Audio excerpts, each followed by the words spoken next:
Hey all, take two. Hi again. Johanna Miller, VNRC, here with Representative Sara Copeland, the co-chair of the Climate Solutions Caucus, talking about climate this week. Really quickly, the Senate is focusing on 100% renewable electricity standard.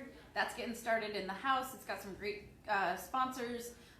Senate Natural Resources is also voted out on a 5-2 vote. A really important pilot to enable our efficiency utilities to focus on the really important metric of carbon pollution reduction and not just singularly cost-effective electricity use reduction. So we need to be doing both, and we have really expertise and success in our efficiency utilities, and we need to focus on reducing carbon and turning that into an economic opportunity. So the Senate is doing some really important work on two of our key priorities of a 30-member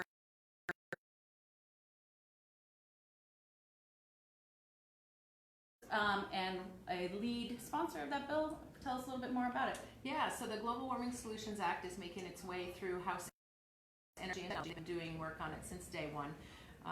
They're taking a lot of testimony. They're really looking at it from all angles, making sure that we create a structure in Vermont law to help us meet our emissions goals and put those into statute as requirements. So that we really require all agencies and all branches of state government to focus on helping Vermonters reduce their reliance on fossil fuels and therefore reduce our emissions. And didn't the treasurer and the treasurer has come out strongly in favor of it. The attorney general has come out strongly in favor of it. It's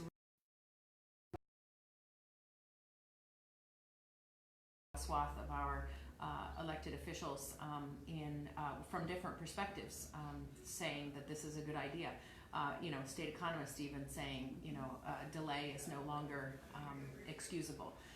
So definitely looking forward to moving the Global Warming Solutions Act. It has 87 co-sponsors, which should mean that it has a lot of good votes on the floor of the House, and then we want to get that over to the Senate in time for us to start working on the Renewable Energy Standard and the all fuels efficiency utility work.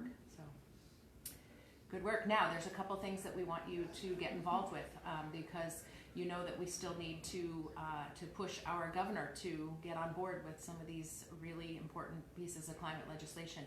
There's a couple of places that you can do that. You can come here to the Statehouse on Tuesday night in room 11. The Climate Solutions Caucus will be doing an updated roadshow where we'll tell you how all of our banner priorities are faring so far in the process, give you some more details, and give you an opportunity to ask questions. And then there are a couple of opportunities around the Transportation and Climate Initiative. So this is the 12-state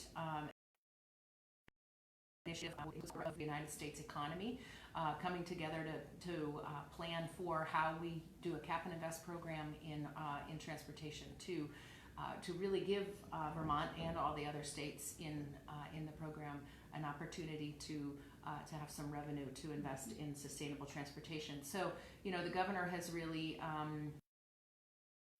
stepped back from any sort of support or endorsement of the plan, and so there's 2 more public engagement sessions coming up where you can come out and you can tell the governor directly, or the governor's people anyway, exactly what you think about the idea of having $15 million a year to invest in sustainable transportation alternatives here in Vermont. So next Thursday, February 6th, up in Burlington. And then following February 13th down in Springfield, Vermont. So hopefully you'll come out to those. We'll make sure that we make those details available so that you know exactly where you're going. And please come out and be a part of the process, because when Vermonters call for climate action, your elected officials have to listen. Make it easy as possible, and incumbent upon the legislature and the governor to support these much needed climate solutions. It's a huge economic opportunity. It's an equity issue. It's an urgent ecological issue. We have a dire need to make progress, and we've got some real leadership, but also make sure that the governor's hearing from you. So show up at these events, but also call him. Let him know that you really want him to support climate action, TCI, turning our goals into requirements, modernization of our efficiency utilities, and 100% RES. So we need this. 828-3333. 802-828-3333. Call the governor. Thanks for all you do. Stay tuned. We'll touch base next week.